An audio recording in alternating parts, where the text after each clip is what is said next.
ఇది విన్నారా? వర్ణంలోనే కాదు స్వర్ణంలో కూడా ఆషాఢం ఆఫర్లు సిఎంఆర్ జ్యువెలర్స్ లో ఆషాఢం గోల్డెన్ ఆఫర్ 916 బంగారు ఆభరణాల బిఏ ఛార్జీలపై ఫ్లాట్ 50% ఆఫ్. ప్రత్యేక కౌంటర్ లో 916 బంగారు ఆభరణాల బిఏ ఛార్జీలపై ఫ్లాట్ 25% ఆఫ్. డైమండ్ ఆభరణాల డైమండ్ ధరపై 15% డిస్కౌంట్. పాత బంగారం మార్పిడిపై 250 రూపాయలు అధికంగా పొందండి. సిల్వర్ ఆర్టికల్స్ పై no wastage, no making charge. సరికొత్త మోడల్స్ బంగారు ఆభరణాలు, antique jewellery, kundan jewellery, light weight బంగారు ఆభరణాలు, లేటెస్ట్ డిజైన్స్ అతి తక్కువ తరుగుతో అందించే నమ్మకమైన సంస్థ CMR jewellery, Tulsiram theatre, Kurnool road, Ongole. మీరు ఏదున్నా నాకు కంప్లైంట్ పెట్టండి రా. 2.5 సంవత్సరం అయింది నేను వచ్చి. ఎప్పుడో తెలుసా? డిసెంబర్ 2022 12వ తేదీ వచ్చే ఇక్కడికి. నాకు ఇంతవరకు ఎప్పుడు కంప్లైంట్ పెట్టలేను. మీకు నెంబర్ ఉంది కదా, వాట్సాప్ నెంబర్ నాది. ఆ నెంబర్కి వీడియోలు పెట్టండి. మీరు పెద్ద పిల్లలు, మీరు కొన్ని చేస్తే అది అవేర్నెస్ వస్తుంది. ఓహో ఈ విధంగా పెట్టాలనా అని పెద్ద పిల్లలు చాలా మంది నేర్చుకుంటారు అన్ని జిల్లాలలో. అన్నం లేదని చెప్పారంటే ఈరోజు ఏందే 7 దాకా ఎవరు లేరు. ఏ హాస్టల్లో కూడా 7 దాకా వంట చేయకుండా ఎవరు ఉండరు. ఇప్పటికి అయిపోతుంది వంట, పోతారు మీరు ఇంటికి. అమ్మా ఇక్కడ భోజనాలు చేయట్లేదు. ఒక 20 మందిని తీసుకెళ్లారంట. 250 మంది పిల్లలు ఉన్నారు, డిగ్రీ పిల్లలు అంతా. వాళ్ళకు వంట లేదన్నారంట. ఏంది వంట లేదేంది నాకు అర్థం కాలేదు. అంటే నేను అబద్ధం చెప్తున్నా నా తల్లి. అమ్మా రేపు మీరు వచ్చి కలవండి మా ఆఫీస్కి వచ్చి 10:30కి ఆఫీస్కి రండి. మీరు రేపు ఫుడ్ కమిషన్ ఆఫీస్కి రండి.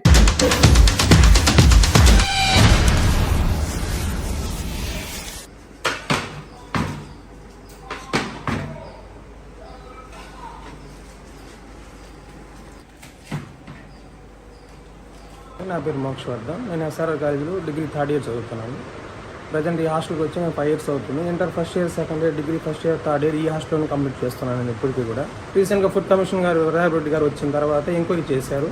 ఆ బాత్రూమ్ బాగాలేదనే విషయము, ఫుడ్ సరిగ్గా క్వాంటిటీ సరిగా లేదనే విషయం ఆయన వచ్చి బాగానే చెప్పడం వల్ల తర్వాత నుంచి ఫుడ్ కమిషన్ గారు వచ్చిన తర్వాత నుంచి ఇప్పుడు వర్కర్లు అందుబాటులో ఉంటున్నారు.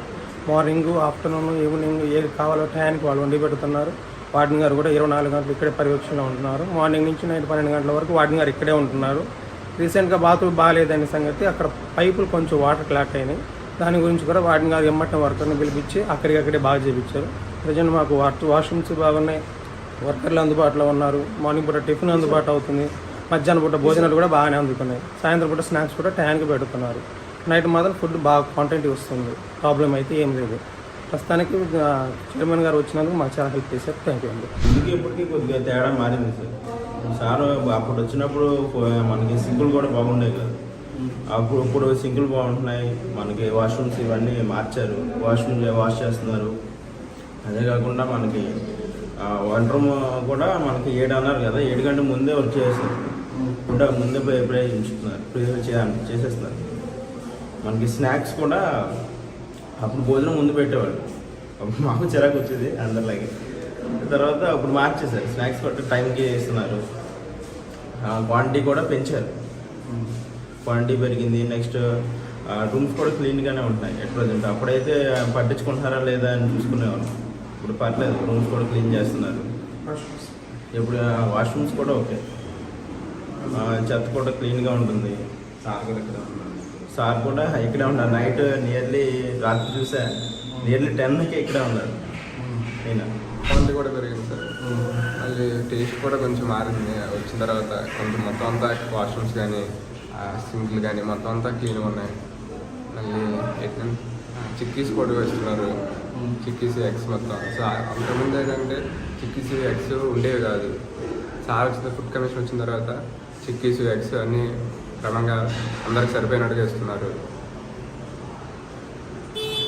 ఇంకా ఓవరాల్గా చూస్తే ఫుడ్ కమిషన్ వచ్చినందుకు థ్యాంక్స్ చెప్తూ, కొంచెం ఫుడ్ కమిషన్ రాకముందు కొంచెం అదోలా ఉంది. వచ్చిన తర్వాత కొంచెం చాలా బాగా మారింది. ఫుడ్ కానీ, పొద్దున్న పూట పెట్టే గుడ్లు కానీ అన్నీ. అంటే మధ్యాహ్నం వెళ్ళిపోయే వాళ్ళు క్యారేజ్ ఉంటుంది. లేదంటే మధ్యాహ్నం నుంచి వచ్చే వాళ్ళకి కూడా 3ంటికి అలా కూడా క్యారేజ్ ఉంటుంది. నిజంగా అది మాత్రం ఒప్పుకోవచ్చు, గ్రేట్ అది. సాయంత్రం పూట కూడా బిర్యానీ కానీ, ఆదివారం పూట అవన్నీ కూడా చాలా బాగుంటున్నాయి. ఫ్రూట్స్ కానీ, అంటే బనానా, జాంకాయలు అవ్వడం చాలా బాగుంటుంది. ఫుడ్ క్వాలిటీ అయితే మాత్రం చాలా బాగుంటుంది, అది మాత్రం చెప్పగలరు. మొన్న ఫుడ్ కమిషనర్ వచ్చినప్పటి నుంచి అంతా టైం టేబుల్ ప్రకారం జరుగుతుంది. టైం టు టైం అన్నీ వస్తున్నాయి. ఫుడ్ క్వాలిటీ కూడా చాలా బాగుంది, టేస్ట్ కూడా బాగుంది. మొత్తం చుట్టూ అట్మాస్ఫియర్ కూడా బాగుంది, మొత్తం అన్నీ క్లీన్గా ఉంటున్నాయి, అంతా బాగుంది. ఇంతకుముందు కొంచెం వాటర్ సరిపోయేవి కాదు, ఇప్పుడు కొంచెం బెటర్గా ఉంది, అంతా బాగానే సరిపోతుంది. నేనండి మీ Vijayapratap Reddy, AP state food commission chairman. ముఖ్యంగా నిన్న ఆదివారం నిన్న ఒక వీడియో పెట్టాము. అది ఒక విజయవాడ టౌన్లో ఒక బీసీ పోస్ట్ మెట్రిక్, అంటే పిల్లలు అక్కడ భోంచేసి అక్కడే నివాసం ఉండి అక్కడ వసతి సౌకర్యం అంతా వాళ్ళకి కల్పించి వాళ్ళు వివిధ హాస్టల్స్లో చదువుకుంటారు. అంటే దాదాపు ఇంటర్మీడియట్ నుంచి ఇంకా డిగ్రీ, బీటెక్, ఎంబీఏ ఏదైనా కానీ వాటర్ మేబీ ఇంటర్మీడియట్ తర్వాత క్లాసెస్. అక్కడ నాకు మామూలుగా నేను గతంలో ఒకసారి వెళ్ళాను, ఒక 2.5 years బ్యాక్. అప్పుడు బాగున్నది. అతను ఈ జూన్ 12 నుంచి వార్డెన్ మారారు. దాంతో కొద్ది గందరగోళం అయింది అక్కడ. దాంతో పిల్లలు కంప్లైంట్ పెట్టారు, వాట్సాప్ కంప్లైంట్ చేశారు నాకు అని చెప్పేసి సర్ప్రైజ్గా వెళ్ళడం జరిగింది. ఎప్పుడు 17వ తేదీ సాయంత్రం వెళ్తే కొంచెం అట్లా గందరగోళం ఉంది. సరే అని చెప్పేసి అక్కడంతా మీరు ఆ వీడియో అంతా చూడడం జరిగింది. 18వ తేదీ పొద్దున వాళ్ళ డిప్యూటీ డైరెక్టరు, ఏబిసిడబ్ల్యూ, ఈ వార్డెను ముగ్గురిని ఆఫీస్కి పిలిపించి ఏంది విషయం అని చెప్పి అడగడం జరిగింది. వాళ్ళు కూడా కొన్ని చాలా ప్రాబ్లమ్స్ చెప్పారు. ఎందుకంటే ఓపెన్గా ఏం జరుగుతూ ఉంది ఏంది అనేది కూడా వాస్తవంగా అంత అంటే చేయొచ్చండి, న్యాయం చేయొచ్చు మనం. ఏ విధంగా అంటే కొంచెము ఆ డబ్బులు సరిపోదు, కొద్ది రేట్లు అటు ఇటు ఉన్నాయి, నేను కూడా దాన్ని అంగీకరిస్తా. కానీ కొంచెమైనా సరే చేయొచ్చు అనమాట. అక్కడ ఒక 2 వంట వాళ్ళు బాగా డ్రంక్ అడెక్ట్ వాళ్ళంతా అయినారు. వాళ్ళని ఇద్దరిని తీసేసి ఒక లేడీని ఒకరిని కూడా మార్చడం జరిగింది. ఇప్పుడు చిరంజీవి అనేతనే కంటిన్యూ చేస్తున్నారు. ఈ వారం అంతా చాలా బాగా చేస్తారని చెప్పి పిల్లలందరికీ చెప్పడం జరిగింది. దాంట్లో వాళ్ళు చెప్పిన ప్రాబ్లమ్స్ కొన్ని నేను ఎక్స్ప్లెయిన్ చేస్తాను. అక్కడ మామూలుగా ఈ బడ్జెట్ అలొకేషన్లో కొద్దిగా ఈ చీపుర్లకు, మాబులకు, క్లీన్ చేయడానికి, యాసిడ్స్కు, ఫినాయిల్కు, వీటికన్నిటికీ డబ్బులు సపరేట్గా అంటూ గ్రాంట్ రిలీజ్ చేయడం లేదు. నేను ప్రభుత్వానికి కూడా ఒక లేఖ రాస్తూ ఉన్నాం మేము మా ఆఫీస్ తరపు నుంచి. ఎందుకంటే క్షేత్రస్థాయిలో ఏ విధంగా ఉంది, ఏం ప్రాబ్లమ్స్ జరుగుతూ ఉన్నాయి అనేది కొంత పెద్దగా అధికారులకు తెలియకపోవచ్చు. కానీ తెలిసినా కానీ అవి కొద్దిగా నెగ్లిజెన్సీ అధికారులు కూడా. కాబట్టి మేము కొన్ని ఫుడ్ కమిషన్ తరఫున కొన్ని మేము క్లారిటీ ఇవ్వదలుచుకున్నాం. కొద్దిగా బడ్జెట్ అలొకేట్ చేస్తే కనుక దీంట్లో ఇంకా మీకు ఒక అతి ముఖ్యమైన విషయం అండి. వాస్తవంగా బీసీ పోస్ట్ మెట్రిక్ ఈ వాళ్ళకు మాత్రం వంట వాళ్ళని ఇచ్చారు అవుట్సోర్సింగ్ కింద. ఎస్సీ ఎస్టీకి అవుట్సోర్సింగ్ కింద వంట వాళ్ళే లేరు. వాళ్ళంతా ఈ మెనూలో అడ్జస్ట్ చేయరు. ఏదన్నా కానివ్వండి, ఈ హాస్టల్స్లో జరిగేది ఏంటంటే ఒక శుభకార్యం జరిగినా, ఒక ఆగస్ట్ 15 జరిగినా, ఏం జరిగినా కానీ టోటల్గా ఈ మెనూ మీద ఎఫెక్ట్ పడతా ఉంది. ఈ మెనూలో మిగిలిచ్చి దీంట్లో సంపాదించి వాటి ఖర్చు పెట్టడము. కొంతమంది న్యాయంగా చేసేవాళ్ళు కొంచెం కష్టపడి చేస్తూ ఉంటారు, ఎట్లా ఒకటి తలకిందులు పడి. కొంతమంది మింగేవాళ్ళు దానికింత వీళ్ళింత పంచుకొని అల్లరల్లరి చేస్తూ ఉన్నారు. పేద పిల్లలండి, వాళ్ళ కడుపులు మార్చడం మనకు న్యాయం కాదు. వాళ్ళు నేటి బాలలే రేపటి భారత పౌరులు. వాళ్ళకు సక్రమంగా భోజనాలు ఇస్తే కన్నా వాళ్ళు మంచిగా తిని బాగా చదువుకుంటారు. మన ప్రభుత్వాల మీద వాళ్ళకు ఒక మంచి అభిప్రాయం ఏర్పడుతుంది భవిష్యత్తులో. లేదు ఇక్కడ ఇదేనండి, ఇక్కడ వాళ్ళకు లేనిపోని విప్లవం మొదలవుతుందండి వాళ్ళల్లో. మమ్మల్ని బాగా నరకం పెట్టారు, మాకు సరిగా భోజనాలు పెట్టలేదు, మమ్మల్ని ఇబ్బంది పెట్టారు అని చెప్పేసి ఒక విధంగా తయారవుతారు పిల్లలు. ఆ విధంగా కాకుండా ప్రతి ఒక్క వార్డును కూడా వాళ్ళ పరిధిలో జాగ్రత్తగా మంచిగా ఇవ్వాలని చెప్పేసి నేను కోరుకుంటా ఉన్నా. 2.5 సంవత్సరాలు నాకు కంప్లైంట్ రాలేదు. వాళ్ళకి తెలుసు, నడుచుకుంటూ వచ్చినా నా ఆఫీస్ కార్డు కానీ నా రెసిడెన్స్ కార్డు కానీ రాగలరు వాళ్ళు.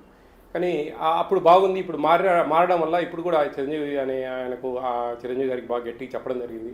హ్యాండిక్యాప్డ్ మంచి వ్యక్తే, కానీ ఆ డబ్బులు అడ్జస్ట్మెంట్స్, అప్పులు కావాలా, కొంచెం బిల్లులు కూడా ప్రభుత్వం కూడా అండి, బిల్లులు ఎప్పుడైనా ఒక నెల ఆపండి, కానీ 4-5 నెలలు ఆపితే కానీ పిల్లలు చాలా ఇబ్బంది పడుతూ ఉన్నారండి. వార్డులు చాలా అగసాట్లు పడుతూ ఉన్నారు. అర్థం చేసుకుంటారని చెప్పేసి ప్రభుత్వానికి నేను విన్నవిస్తూ ఉన్నా. ప్రభుత్వానికి కూడా జరిగేటన్నీ ఏమంతా ఆ మంత్ మేము లెటర్స్ పెడతా ఉంటాం, ఏమేమి గ్రౌండ్ లెవెల్లో ప్రాబ్లమ్ జరుగుతూ ఉంటాయని. అవన్నీ కూడా ఎస్సీ ఎస్టీ బీసీ మైనార్టీకి సంబంధించిన హాస్టల్స్ అందరూ కూడా ఇవన్నీ గమనించి దాంట్లో ఇవి అన్ని ఆల్ డిపార్ట్మెంట్స్ అండి. ఎస్సీ హాస్టల్స్ అంటే ఒక మంత్రి గారు, ఒక కమిషనరు ఆ డిపార్ట్మెంట్, ఎస్టీకి ఒక మంత్రి గారు, ఒక కమిషనరు దాని డిపార్ట్మెంట్, బీసీకి, మైనారిటీకి, ఇట్లా అన్నిటికీ దేని సపరేట్గా ఉన్నారండి. అందరికీ మేము లెటర్లు పెట్టుకోవాలా, అందరు కూడా జాగ్రత్తగా చూసి ఈ రెమ్యునరేషన్ కూడా ఈ 1600 కాలేజీ పిల్లలకు, స్కూల్ పిల్లలకు, 10th బిలో పిల్లలకు 1400 ఉంది. అవి కూడా ఒక ఎవ్రీ ఇయర్ మానిటర్ చేసి ద్రవ్యోల్బణానికి అనుగుణంగా, రేట్లకు అనుగుణంగా కొంచెం పెంచుతా పోతూ ఉంటే కనుక వాళ్ళు కూడా హ్యాపీగా రన్ చేస్తారు, పిల్లలు కూడా సంతోషంగా ఉంటారు. ఈ పిల్లలు మనకు చాలా అవసరం. ఈ పిల్లలు వాళ్ళ భవిష్యత్ అంతా మనకు ఈ హాస్టల్స్ చదువుకునే పిల్లల భవిష్యత్ అంతా కూడా మన చేతుల్లో ఉందండి. దాన్ని మనం గట్టిగా అందరం కూడా సహకరించి అధికారులందరూ కూడా జాగ్రత్త వహించి ఖచ్చితంగా మంచి భోజనాలు ఇచ్చి పిల్లలను మంచిగా చూసుకుంటారని మనస్ఫూర్తిగా కోరుకుంటూ థ్యాంక్ యూ అనండి. నమస్తే.